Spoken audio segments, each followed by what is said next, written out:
Today, I am going to talk to you a little about content area reading and writing. First off, let's define content area literacy.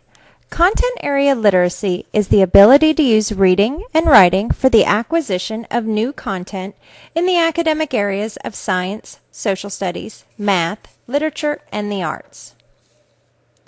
There are three main barriers to content area reading. Let's face it, all textbooks are not created alike. They have different organizational patterns and different ways to read them. A math text, for instance. Every word counts because there's not much text at all to read.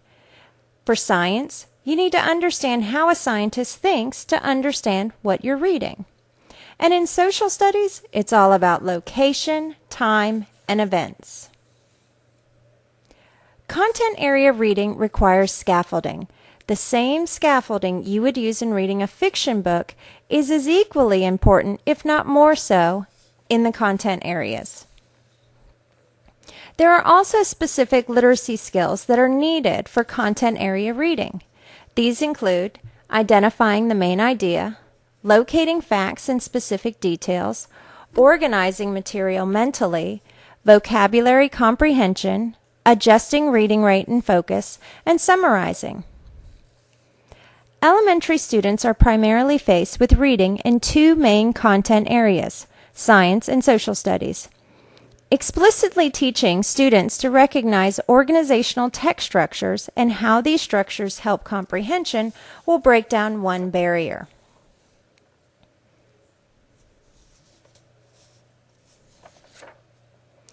Along with text structures, students need to understand nonfiction text features.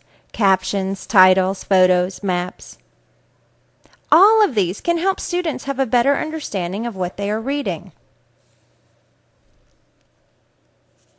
Providing students with a variety of before reading, during reading, and after reading strategies will also break down barriers. These strategies help students learn to monitor their own comprehension, leading them to become independent, strategic readers.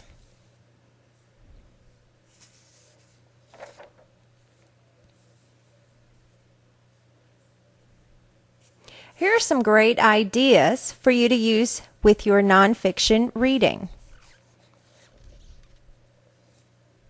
And here are some great formative assessment ideas.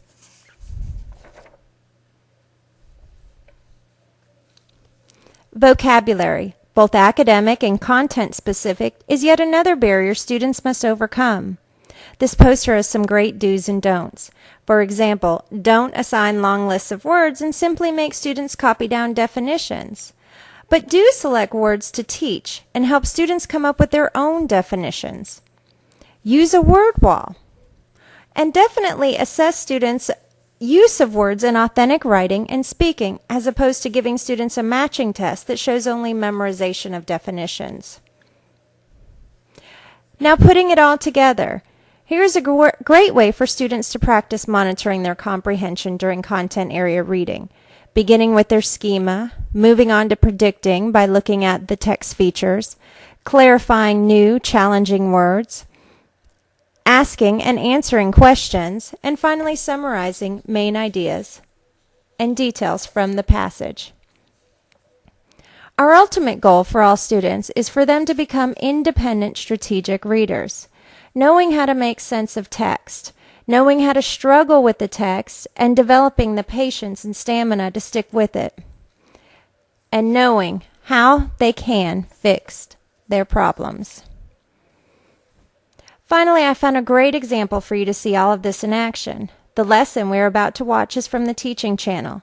It's a 5th grade class in Washington State, and the teacher is focusing on a couple of different ELA standards. However, those standards are embedded in the social studies curriculum she's teaching. The ELA standards include speaking and listening, engaging in a variety of collaborative discussions. The informational reading standard is about quoting accurately, and then the writing standard is about drawing evidence from a text to support their thinking.